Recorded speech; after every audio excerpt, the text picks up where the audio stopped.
Dear r/Askreddit, what's your most terrifying, we need to leave now, random rush of fear you felt?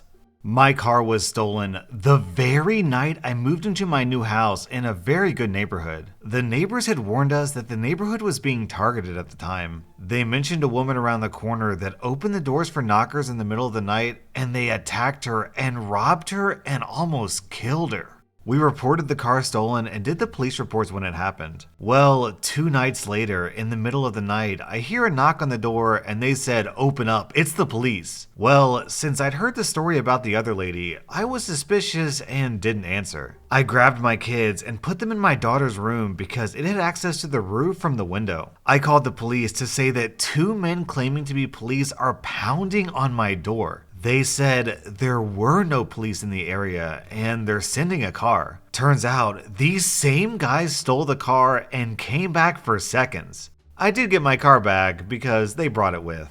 And the award for dumbest criminals of the year go to these 2 guys. Our next reply is from Sinfully Yours. Years ago, my boyfriend owned a truck tire repair company. He stopped by a customer's house unannounced one day to try and get a check, as they owed a lot of money. When he came out of the house, he was pretty shaken up. He explained the man's numerous other brothers were there, which was unusual. Everyone was very jittery, but they cut him a check and then rushed him out. He had a scary feeling that day. 2 days later, that customer and his brothers were arrested for a murder that they'd committed the night before we stopped by. Oh man, I wonder if the body was still in the house when OP stopped by. No wonder they were nervous. Our next reply is from Leviathan ID. When I was hiking in the woods and I saw a baby bear, I slowly turned and walked quickly away from the bear because I'm not getting eaten. I had to drag my friend along with me because he didn't understand why we needed to return the way we came from. Then Walt Skink replies to that comment. I remember when I was with my nanny once and we were driving down the mountain she lived on. A baby bear waltzed out into the road and stopped to just stare at us. She hit her brakes and just sat there. It was like a good 5-minute wait, but the cub finally moved on, but my nanny didn't move. I asked her why, and she pointed out the side of my window. Because of that. And I looked over to see big old mama bear meandering along after the cub. It was terrifying, but at least we were in the car so we could make a quick getaway if we needed to. I like how the friend in the first story didn't understand why he needed to run away from a baby bear. Like, dude, come on, haven't you seen The Revenant?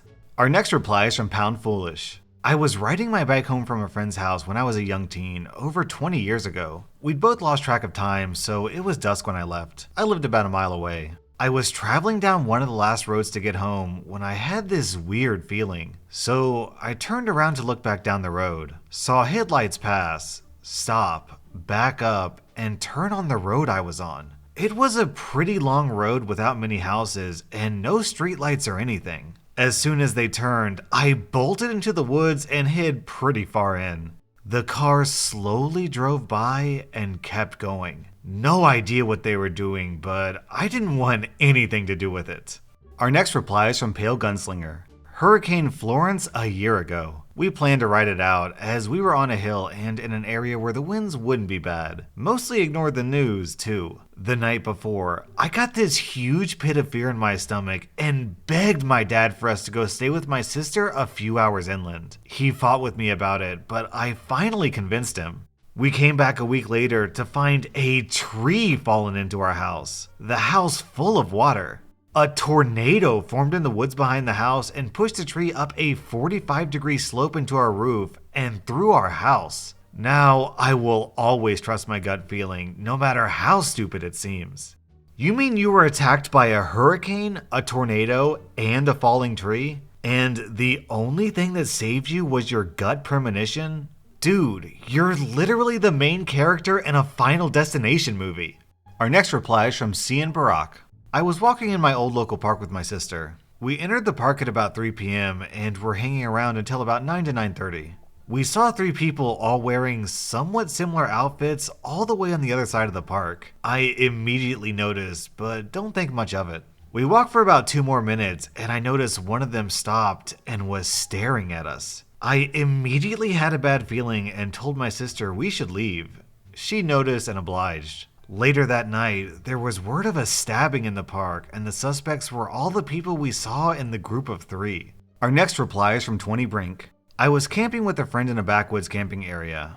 Not very many sites, and they were all super spaced out. We'd already been there one night, had the site fully set up, and we'd been hiking all day. The works. We drove into town to get some food, and when we were driving back to our secluded campsite, we passed a man walking out of the only road to our site. We both locked eyes with him, and I got a super creeped out feeling. He stared at us like he knew us and hated us, but we'd never seen him in our lives. When we got to our tent, we went inside, and everything we had in there was tossed. Our bags were dumped out, and our clothes were thrown everywhere. We quickly realized both our hunting knives were gone, along with a bunch of our clothes. We also realized it had to be that guy we saw. There were no other sites or hiking paths he could have been walking from besides ours. We jumped in the car and drove back towards where we'd seen him, but he was gone. We drove a bit further and found a common area where other campers were gathered. We sprinted down and asked, "Have any of you seen this guy?" and described him. The people at the gathering just stared at us and didn't speak, giving us an even more creeped out feeling. It was at that point that I told my friend, "We need to leave this place right now." Walking back to our car, we looked over the edge of a guardrail and saw all our stolen clothes in the woods. We gathered them up, but didn't find either of our knives. Knowing this guy was still out there with those knives and that no one around us cared freaked us out so much. We packed up the car and ended our camping trip early. No way we're staying out in those woods one more night. This kinda sounds like the opening of a horror movie, but in this story, the car starts and the people are actually like, "Screw this, let's get out of here." Our next reply is from Beat Potato. I was drinking at a bar with some mates in Sydney. 2 young guys walked past, and I happened to make eye contact. He flashed a gun at me and nodded towards the door. I didn't make him ask twice. Then, when someone asked OP what happened, he replies, "We booked it a fair distance away and called the cops." To their credit, they arrived in 30 seconds or so, and in total, there were easily more than 6 cars. The 2 lads got away, but were apparently caught a few weeks later and the gun recovered. Our next reply is from Princess Jimmy.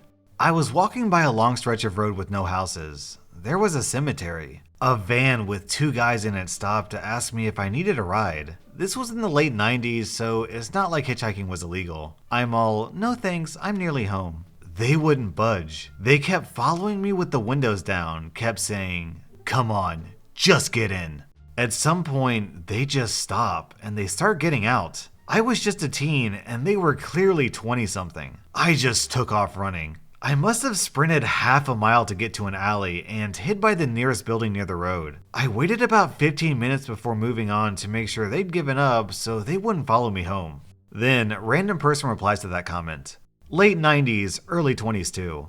I used to hitchhike in the evenings. The walk home was long if I missed the last bus. I usually got a lift of a middle-aged person or a truck driver when hitching. One night though, some young guys picked me up. I got a weird vibe off them, and they had me sitting in the middle back seat, so I couldn't just jump if things got hairy. They were talking about using party drugs like speed, so I started talking about my drug use and how I was panicking because I could have Hep C. A block later, they said they were turning off, and this was as close as they could get me to home. I breathed a sigh of relief. This is kind of like, those jungle animals like poison dart frogs. It's like, hey, you might kill me and eat me, but you'll regret it because I'm filled with poison. So to creepy van guys, if you're planning on assaulting me, there's not much I can do, but you're gonna regret it later. Clearly, it worked. Our next reply is from Avolka Teshfura. I was at a party my freshman year of college, and some seedy people were present. The night was getting very tense, but no fights or anything happened. As the night went on, it became very clear to me something was going to happen. I told my friend it was time to leave. No more than 5 minutes after we left, someone was stabbed, and the stabber was shot. Smart move, OP. When people go to a party to get shots, that's not usually what they have in mind. Our next reply is from some dirty punk. I was at a national park on vacation. The layout was kinda like a crater with a rim you can walk under almost all the way around. Had this major gut feeling of, yeah, not going down there. Later that day, a lady was killed from kids throwing large rocks and tree branches into the opening. That sounds like a horrifying episode of r/slash entitled kids. Our next reply is from Cat-Like Jeans. When I was a preteen, a strange man stopped and asked me for directions that didn't make sense. As I'm trying to help him, a van rolls up and the side door opens. I just booked it and never looked back. And then FT Throwaway replies to that comment. Man, I had a similar experience when I was 14. I was walking home from school when a creepy older guy pulled over his work van, got out, and was asking me for directions to a well-known local place, and feigning like he didn't understand what I was saying in an obvious attempt to draw out the conversation. So that alone set off alarm bells in my head, but then he kept looking around the whole time. And I knew he was about to try something. Some lady happened to be walking from her house to her car, so I yelled out, "Hey, Mom, can you come here and help give this guy directions?" Surprisingly, the lady actually came over, and as she did, she yelled something like, "Your father and your big brothers will be out in a minute. Are you ready to go?" He looked panicked, quickly got back into his car, and took off. Once he left, that lady told me she knew what was up and made sure I was okay before letting me use her phone to call the cops. Turns out, I wasn't the only girl he tried to lure/abduct. My faith in humanity was both damaged and restored that day. And when someone said, "That lady is a hero," which I totally agree with, by the way, she replies, "She really was. I'll never forget her, and I wish I'd expressed my gratitude to her more at the time." I still remember what she looked like and the house she lived in. I remember she had a son who had Down syndrome, and you could tell she was a very dedicated and loving mother to him, who was always keeping a watchful eye. The lady just knew instantly that something was wrong, and without hesitation, she backed me up. I will be forever grateful, and I hope maybe someday I can help someone else like that if they need it. This lady is the polar opposite of an r/entitled mom. She's like an r/heroic mom. Our next reply is from Vox Traumas. Definitely when my town got hit by the worst firestorm we've ever had in 2017, the Thomas Fire. We knew there was a fire somewhere, maybe another town, we weren't too worried. The power is beginning to go spotty and the winds are howling outside. Then my roommate gets a call from a friend on the other side of town. "My house is on fire. You guys need to pack a bag." After the call was over, the power went out and stayed out. So we packed our bags and I start to hear little plinks against the roof, almost like rain. But it isn't rain, it's just ash. Not 15 minutes had gone by and I look outside.